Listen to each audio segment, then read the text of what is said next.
नदी पार रहने वाली दो बहनें।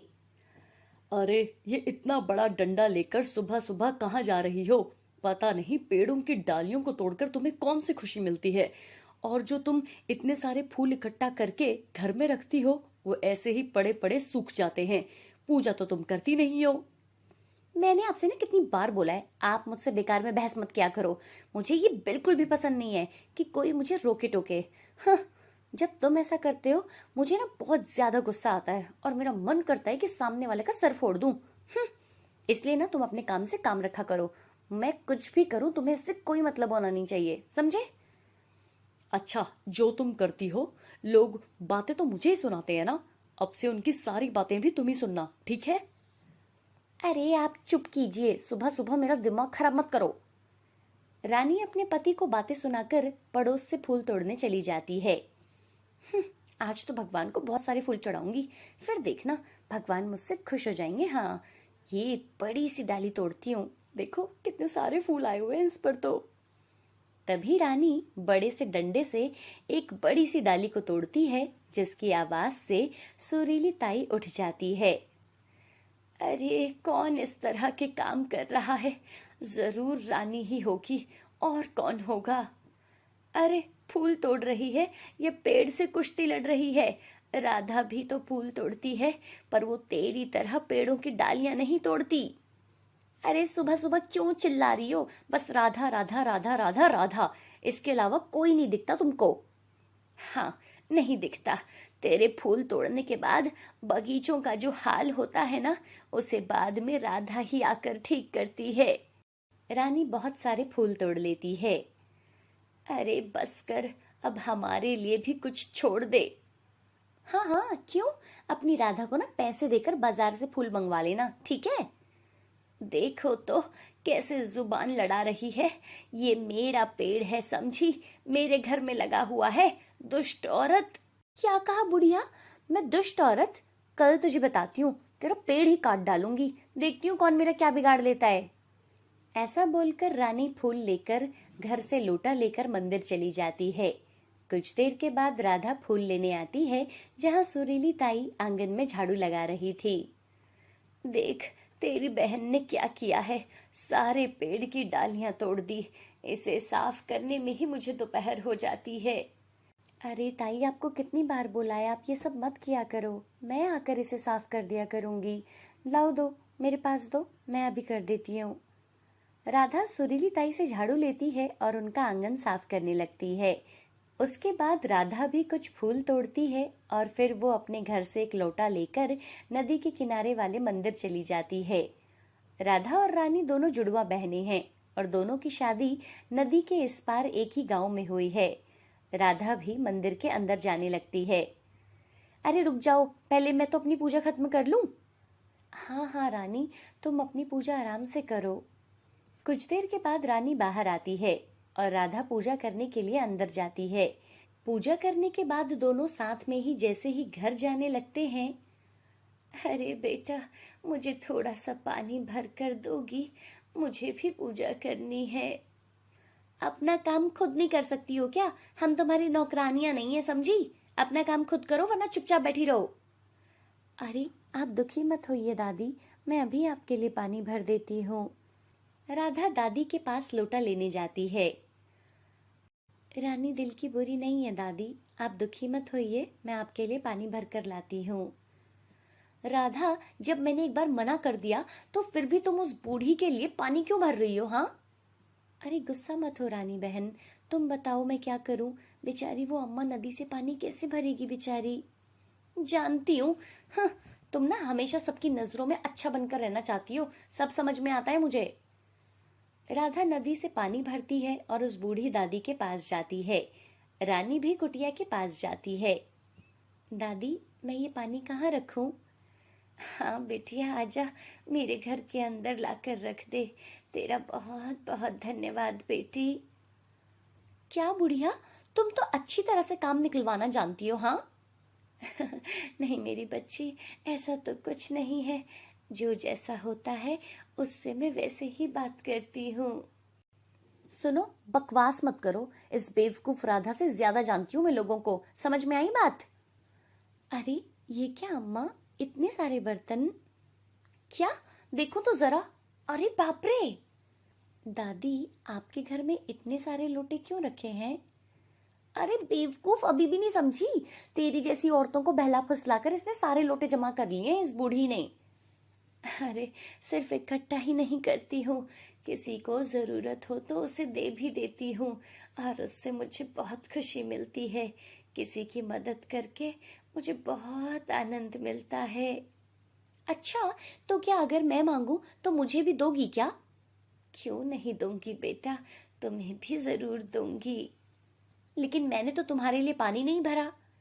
तो क्या हुआ, तुमने तो अपना काम किया और मैं अपना काम करूंगी। ठीक है, तो मुझे वो सोने का लोटा बहुत पसंद है, वो मुझे दे दो। ये बात है। ठीक है बेटा, जब तुम्हें जरूरत होगी तब मैं तुम्हें ये लोटा जरूर दे दूंगी, ठीक है? तुम्हें कैसे पता कि अभी मुझे इस लोटे की जरूरत नहीं है? अरे बेटा, तुम्हारे हाथों में वो पानी से भरा हुआ लोटा तो है ना, तो फिर एक और लेकर क्या करोगी? अच्छा, इसका मतलब ये लोटा मेरे पास नहीं होना चाहिए, है ना? ठीक है दादी, अब हम चलते हैं, कल फिर से पानी भरकर लाकर दूंगी। चलो रानी, अब हम चलते हैं। हाँ हाँ, जल्दी चलो। दोनों बहनें अपना अपना लोटा लेकर घर आ रही थी। कैसे भी करके ना कल वो सोने का लोटा मुझे चाहिए ही चाहिए, पर ये होगा कैसे? एक बार जब उस बुढ़िया ने खुद ही कह दिया कि वो लोटा मुझे दे देगी, तो फिर उसे तो मैं जाल में फंसा ही लूंगी। हाँ। घर आकर रानी पूरा दिन यही सोच रही थी कि वो सोने का लोटा कैसे ले। रानी चूल्हे के पास बैठी हुई भी यही सोच रही थी, और वो बहुत गहरी सोच में डूबी हुई थी। हे भगवान, कुछ समझ नहीं आ रहा, क्या करूं? ओहो, कितनी देर लगेगी खाना बनाने में? तुम कुछ कर भी रही हो या ऐसे ही चूल्हे के पास बैठी हुई हो? मुझसे नहीं बनेगा आज खाना, तुम्हें खाना है तो खुद बना लो। एक तो पहले ही दिमाग नहीं चल रहा, ऊपर से ये अब आ गए मुझे परेशान करने के लिए। अरे वाह, ये सही है। पहले मैं खेत से काम करके लौटूं और फिर खाना भी खुद ही बनाऊं। जा रहा हूं मैं सोने, बहुत थक गया हूं। पता नहीं ये क्या करेगी औरत। क्या करूंगी मतलब? आप ना चुपचाप जाइए और अंदर जाइए, मुझे मेरे हालात पे ऐसे ही छोड़ दीजिए। बेवकूफ ना हमेशा धोखा खाते हैं। आएगा अब तो मजा, अब देखना कल क्या होता है। वाह रानी, क्या दिमाग है तुम्हारा तो। अगली सुबह रानी बहुत सारे फूल तोड़ती है और एक लोटे में पानी भर के राधा के घर पहुंचती है। अरे राधा, मंदिर नहीं चलेगी क्या? अरे, आज इतनी सुबह सुबह तुम्हारी नींद तो इतनी सुबह कभी नहीं खुलती। भगवान सपने में आए थे इसलिए जल्दी उठ गई हूँ, चलो जल्दी चलो। अच्छा अच्छा, रुको, जरा फूल और पानी का लोटा तो ले लूं। रानी मन ही मन खुश हो रही थी। अब आएगा असली मजा। रास्ते में रानी जल्दी जल्दी चलती जा रही थी। अरे इतनी जल्दी जल्दी क्यों चल रही हो तुम? अरे घर पर ना मुझे बहुत सारे काम पड़े हैं, जल्दी से वापस भी तो आना होगा, तुम जरा जल्दी जल्दी चलो। अरे इतनी हड़बड़ी, जल्दी से पानी तो भरने दो मुझे, उसके बाद दादी का भी पानी भर कर आएंगे, ठीक है? राधा, जरा मेरा भी लोटा तो पकड़ना, इसे भी भर दे। राधा जैसे ही लोटा भरने लगती है तो रानी उसे धक्का दे देती है। आह! राधा पानी में गिरते गिरते बचती है, लेकिन उसके हाथ से दोनों लोटे छूट जाते हैं और वो पानी में बह जाते हैं। अरे राधा, संभाल के, कहीं तुम्हें लगी तो नहीं? वो मेरा जरा ना पैर फिसल गया था। नहीं नहीं, मुझे चोट नहीं लगी, पर अब वो लोटे वो नहीं मिलेंगे। मतलब ये क्या? राधा, मामूली से दो लोटे भी तुमसे पकड़े नहीं गए, अब मैं मंदिर में पानी कैसे चढ़ाऊंगी, जरा बताना तो। अरे गुस्सा मत हो रानी, असल में अचानक से ही धक्का लगने पर। तुम क्या बोलना चाहती हो? हाँ, मैंने तुम्हें धक्का मारा है, यही मतलब है ना तुम्हारा? अरे नहीं नहीं, मैंने तो ऐसा नहीं कहा, मेरा कहने का मतलब था कि। अच्छा, ये सब नहीं कहा मतलब? अभी तो तुमने कहा ना मुझे मेरा लोटा वापस लाकर दो, समझी? वो लोटा, वो लोटा तो अब नहीं मिल सकता ना बहन, मैं जाकर ना तुम्हें एक नया लोटा खरीद कर दे दूंगी, ठीक है? हाँ, नया लोटा खरीद के दोगी? मुझे मेरा लोटा अभी चाहिए, तुमसे मैंने कहा था ना कि आज मुझे जल्दी घर जाना है।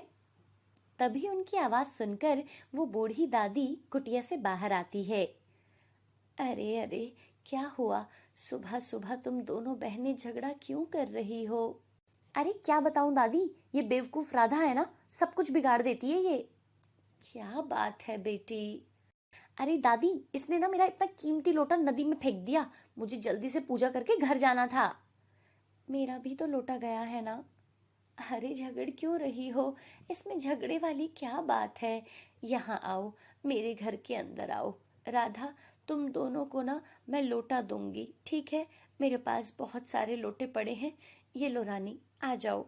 जो तुम्हें पसंद है वो ले लो, अच्छे से देख लेना। मैं तो ये वाला लूंगी दादी।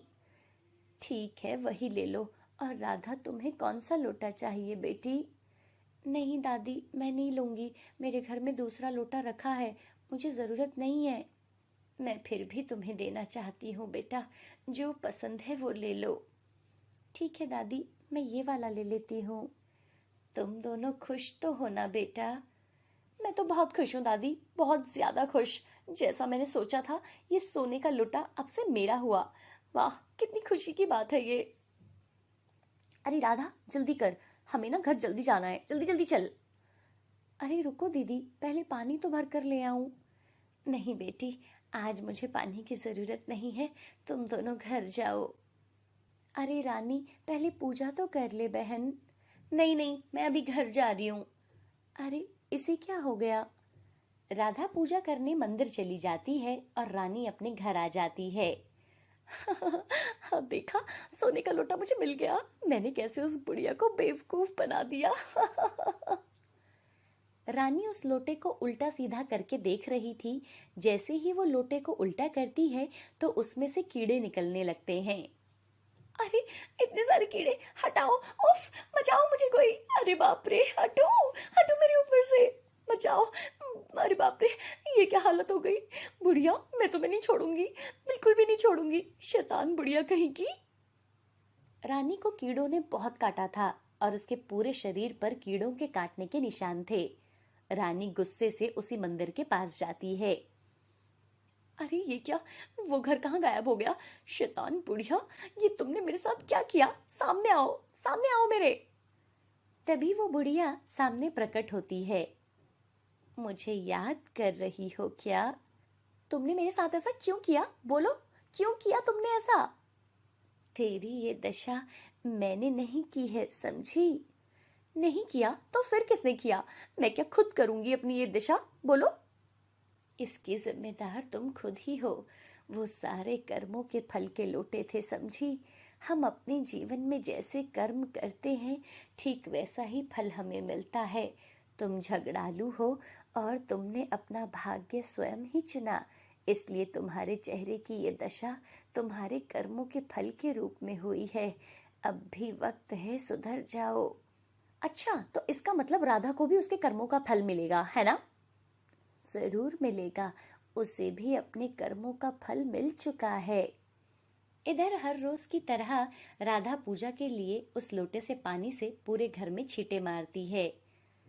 अरे, ये क्या देख रही हूँ मैं? पानी की जगह सोने के आभूषण गिर रहे हैं। अरे, ये जरूर उस दादी की कृपा है, जरूर वो दादी भगवान का रूप थी। गीता और राधा दो बहनें थी। गीता 12 साल की थी और राधा 10 साल की थी। दोनों बच्चियों के माता पिता नहीं थे। वो दोनों अनाथ और अपने चाचा चाची के साथ रहते थे। गर्मी का समय था और दोपहर का 1 बज रहा था। आशा अपने कमरे से आती है। हे भगवान, एसी वाले कमरे से तो निकलने का मन ही नहीं करता। उफ, कितनी गर्मी हो रही है। तभी आशा राधा को टीवी देखते हुए देख लेती है। अरे, तू यहाँ बैठकर टीवी देख रही है? जा जल्दी से छत पे से कपड़े उतार कर ला। बाहर इतनी धूप पड़ रही है, मेरे सारे कपड़ों का रंग खराब हो जाएगा। जा जल्दी जा। राधा बाहर जाती है तो बाहर बहुत तेज धूप थी और उसके पैर भी जल रहे थे। बाहर कितनी धूप है, पैर भी जल रहे हैं, अंदर जाकर चप्पल पहन लूं क्या? राधा जैसे ही अंदर जाती है, अरे तू फिर आ गई, कपड़े क्यों नहीं लेकर आई? वो मैं चप्पल लेने आई हूँ, बाहर बहुत गर्म हो रहा है फर्श। इतनी सी धूप में जलकर मर नहीं जाएगी तू, जा जल्दी कपड़े लेकर आ। दोनों बहनें एक से एक बढ़कर कामचोर हैं। राधा धूप में बिना ही चप्पल के छत पर चली जाती है। जैसे ही राधा जाती है तो धूप में उसके पैर जलते हैं। वो फिर से भाग कर आ जाती है। ओह, अब क्या करूं? कैसे ऊपर जाऊं? माँ, मुझे बहुत भूख लगी है। अरे, ये गीता ना जाने कहाँ मर गई। कब से उसे बेटा तेरे लिए जूस और पिज्जा लाने के लिए भेजा हुआ है मैंने। माँ, हम गाड़ी में जाकर बाजार से कुछ खा लें क्या? अरे नहीं बेटा, बाहर बहुत धूप है। इतनी धूप है ना, गाड़ी का एसी भी काम नहीं करता। तू यहाँ आराम कर, वो गीता ना तेरा सामान लेकर आती ही होगी। माँ, गीता दीदी को गर्मी नहीं लगती? हे भगवान, पहले तो ना तू उसे दीदी बोलना बंद कर। तुझे कितनी बार बोला है, ये तेरी दीदी नहीं है, गांव की गवार है। और गांव के बच्चों को ना बेटा कोई गर्मी वर्मी नहीं लगती। ये सब ना धूप में ही रहते हैं। पता नहीं कहाँ मर गई है ये। आने दो इसे, आज बताती हूँ मैं से। इधर राधा अभी भी दरवाजे के पास खड़ी थी, तभी उसे आशा देख लेती है। अरे, तू अभी तक यहीं खड़ी है? ऐसे नहीं मानेगी ना तू? राधा बिना कुछ सोचे समझे छत पर भाग जाती है और जल्दी जल्दी कपड़े उतारती है। तभी गीता भी धूप में गर्मी से भीगती हुई घर पहुंचती है और वो देखती है कि राधा कपड़े लेकर छत से भागती हुई उतर रही थी। अरे राधा, आराम से उतर, गिर जाएगी। गीता का इतना कहते ही राधा सीढ़ियों से नीचे गिर जाती है। देख, लगवा ली ना चोट। दीदी, धूप से मेरे पैर जल रहे थे। तो चप्पल क्यों नहीं पहन कर गई? चाची ने नहीं पहनने दी दीदी। अच्छा, चल अंदर चल और ये कपड़े मुझे दे दे, और ये पिज्जा और जूस ना चाची को दे दे। गीता सारे कपड़े लेती है और अंदर जाती है। हे भगवान, इस लड़की को ना बिल्कुल अकल नहीं है। देखो कैसे गर्मी से भीगी हुई है और सारे कपड़े ऐसे ही उठा लिए। हे भगवान, मेरे सारे कपड़े भी खराब कर दिए इसने। अब फिर से धोने पड़ेंगे। इधर आ, पहले तेरा मुंह तोड़ दूं। पता नहीं इनका दिमाग कहाँ रहता है। आशा उठती है और गीता को एक थप्पड़ लगा देती है। जा, अब सारे कपड़े फिर से धो।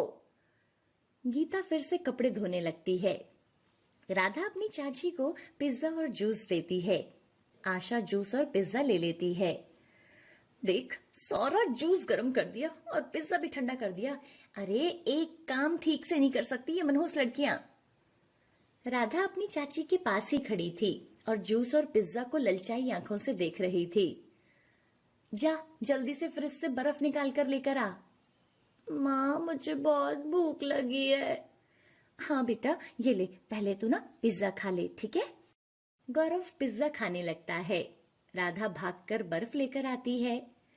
चाची, ये लो बर्फ। आशा बर्फ लेती है और जूस में डालती है। राधा गौरव को पिज्जा खाते हुए देख रही थी। देख, इसके मुंह से कैसे पानी टपक रहा है। पिज्जा चाहिए तुझे?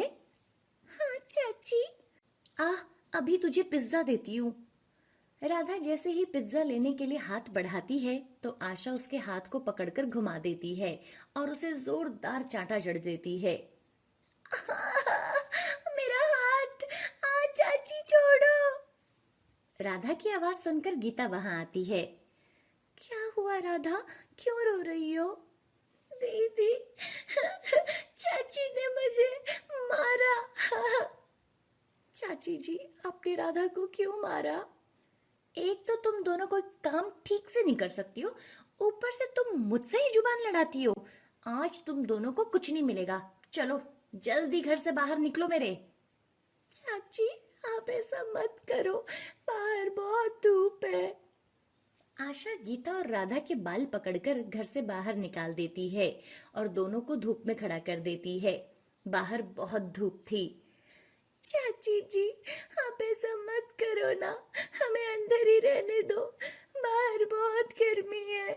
लेकिन आशा उनकी एक नहीं सुनती और दरवाजा बंद कर देती है। दीदी, चाची हमारे साथ ऐसा क्यों करती है? मैंने तो बस एक छोटा सा पिज्जा मांगा था। तुम्हें पता है ना चाची कैसी है? फिर तुमने उनसे क्यों बोला? अगर तुम्हें खाना था तो तुम मुझे बोलती ना, मैं तुम्हारे लिए समोसा पिज्जा बना देती। तुम्हें याद है जब पिताजी होटल चलाते थे तो हमारे लिए कितनी बार पिज्जा बनाते थे? उनको बनाते हुए देखकर ना मुझे भी पिज्जा बनाना आ गया है। अब जब भी तुम्हें पिज्जा खाना हो ना तो तुम मुझे बताना, मैं तुम्हें अपने हाथों से पिज्जा बनाकर खिलाऊंगी, ठीक है? गीता और राधा के पिताजी का अपना होटल था। रूपा तब 2 साल की थी जब उसकी माँ की मौत हो गई थी। कैसे भी करके उसके पिता ने अपनी दोनों बेटियों को पाला, लेकिन कुछ साल के बाद उनके पिता की भी मृत्यु हो गई थी। उनकी मौत के बाद घर और होटल उसके चाचा ने संभाल लिया था। आशा दोनों बच्चियों से घर का सारा काम करवाती थी और उन्हें खाना भी नहीं देती थी। इधर दोनों बच्चियां धूप में खड़ी गर्मी से भीग रही थी। तभी अचानक राधा को चक्कर आ जाता है और वो जमीन पर गिर जाती है। इतने में रमेश होटल से घर आता है। अरे राधा, क्या हुआ तुम्हें? देखिए ना चाचा जी, राधा चक्कर खाकर गिर गई है। अरे इतनी धूप में बाहर घूमेगी तो चक्कर खाकर ही तो गिरेगी ना। वो राधा ने चाची से पिज्जा मांगा तो उन्होंने इसे चाटा मारा और हमें बाहर धूप में खड़ा कर दिया चाचा जी। रमेश राधा को उठाकर अंदर ले आता है। गीता, तुम भी अंदर आओ। नहीं चाचा जी, आप राधा को ले जाओ, चाची बहुत गुस्सा करेगी। तभी आशा चिल्लाती हुई बाहर आती है। हाँ हाँ, देखो तो जरा कैसे अपने चाचा को मेरे खिलाफ भड़का रही हो। अरे तुम्हारा दिमाग खराब हो गया है क्या? बच्चों को बाहर धूप में क्यों खड़ा किया हुआ है? देखो, राधा बेहोश हो गई है। बेहोश ही तो हुई है ना, मर तो नहीं गई। वैसे भी आपको तो बस यही दोनों दिखती हैं, हम तो दिखते ही नहीं। जब देखो उनकी तरफदारी करते रहते हो। मैंने बोल दिया है जी, अगर आज ये दोनों घर के अंदर आएंगी ना तो मैं अपने बेटे को लेकर ना अपने मायके चली जाऊंगी, याद रखना तुम। अरे मैं तो इसलिए बोल रहा था कि अगर ये दोनों बीमार हो जाएंगी तो नुकसान तो हमारा ही होगा ना। इनका इलाज भी हमें ही करवाना पड़ेगा और ऊपर से तुम्हें घर का सारा काम करना पड़ेगा। अच्छा ठीक है, तो बुला लो। गीता, जल्दी से राधा के लिए पानी लेकर आओ। गीता पानी लाती है और राधा को पिलाती है। इधर आशा उन दोनों को देखकर बहुत जल रही थी। पता नहीं कब इनसे आजादी मिलेगी, मनहूस कहीं की। जा अब जल्दी से रसोई में जाकर सारे बर्तन साफ कर ले। उसके बाद दोनों बहनें पानी पीने लगती हैं। एक दिन आशा किसी से फोन पर बात कर रही थी। अरे हाँ हाँ, दोनों घर का सारा काम कर लेती हैं, तुम बस पूरे पैसे लेकर आना, समझे? आशा की बात गीता सुन लेती है, लेकिन वो कुछ समझ नहीं पाती कि उसकी चाची किससे बात कर रही थी। अगले दिन, सुनो, तुम दोनों जल्दी से तैयार हो जाओ, आज हम बाजार जाएंगे तुम्हारे नए कपड़े लेने के लिए।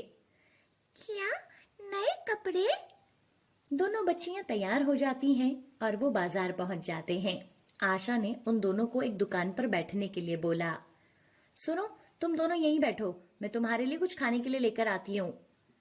कुछ देर के बाद एक लंबा चौड़ा सा आदमी वहां आता है। अरे सुनो, तुम दोनों गीता और राधा हो ना? तुम्हारी चाची का एक्सीडेंट हो गया है और उन्हें अस्पताल लेकर गए हैं। तुम दोनों मेरे साथ चलो, मैं तुम्हें तुम्हारे घर छोड़कर आता हूँ। वो आदमी उन्हें लेकर चल पड़ता है। आप हमें कहाँ लेकर जा रहे हो? ये तो दूसरा रास्ता है, ये हमारे घर का रास्ता नहीं है। अरे हम यहाँ से जल्दी पहुंच जाएंगे। हम दोनों अपने आप चले जाएंगे, हमें रास्ता पता है, अब जाइए यहाँ से। अरे चुपचाप मेरे साथ चलती हो या एक थप्पड़ लगाऊं? गीता समझ गई थी कि कुछ तो गड़बड़ है। तभी गीता उस आदमी को जोर से धक्का मारती है और वो आदमी जमीन पर गिर जाता है। राधा, जल्दी भागो यहाँ से। दोनों बहनें वहां से भाग जाती हैं।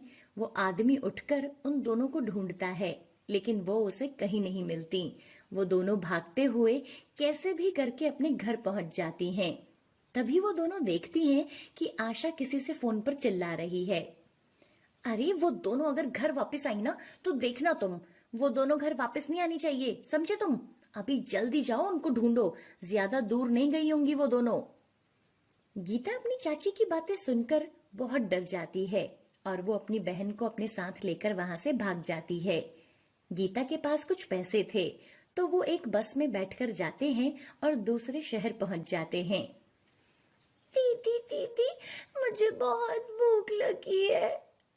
भूख तो मुझे भी लगी है, लेकिन मेरे पास अभी पैसे नहीं है।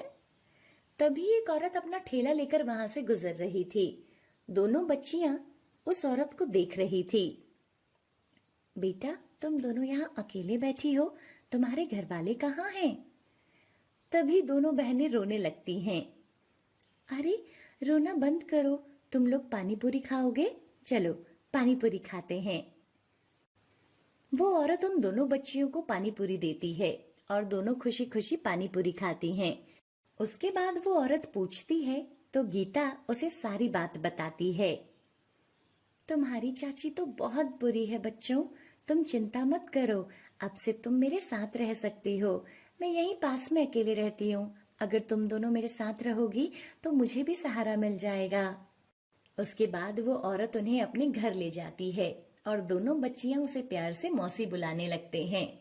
सीमा उन बच्चियों के साथ बहुत खुश थी क्योंकि उसके पति के जाने के बाद उसके ससुराल वालों ने उसे मनहूस कहकर घर से निकाल दिया था। तब से वो अकेली ही मेहनत करके अपना जीवन जी रही थी। कुछ दिनों के बाद वो दोनों बच्चियों का दाखिला पास के स्कूल में करवा देती है। अब गीता और राधा सुबह स्कूल जाती और शाम को अपनी मौसी सीमा के साथ पानी पूरी बेचने जाती। दोनों बच्चियां पढ़ने में बहुत होशियार थी। हर बार वो अपनी कक्षा में अव्वल आती थी और मेहनत करते करते दोनों अफसर बन गई थी। मौसी जी, अगर आप नहीं होते तो न जाने हमारा क्या होता। अरे बेटा, ये सब तो मैं सोचती हूँ कि अगर तुम दोनों मेरे जीवन में नहीं आती तो न जाने मेरा क्या होता। तुम दोनों अपनी मेहनत से यहाँ तक पहुंची हो, भगवान तुम्हें हमेशा खुश रखे। गीता और राधा अपनी मौसी को अपने गले लगाते हैं और दोनों बहुत खुश थे।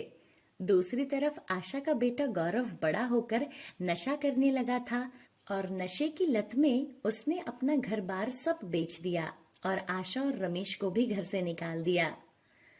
भगवान, ये सब क्या हो रहा है हमारे साथ? हमारे बेटे ने हमारे साथ कितना बुरा किया, सब कुछ बर्बाद कर दिया। आखिर तू हमें कौन सी सजा दे रहा है? अरे तुम भूल गई, तुमने उन बच्चियों के साथ कितना बुरा किया था। ये सब उसी का नतीजा है, समझी?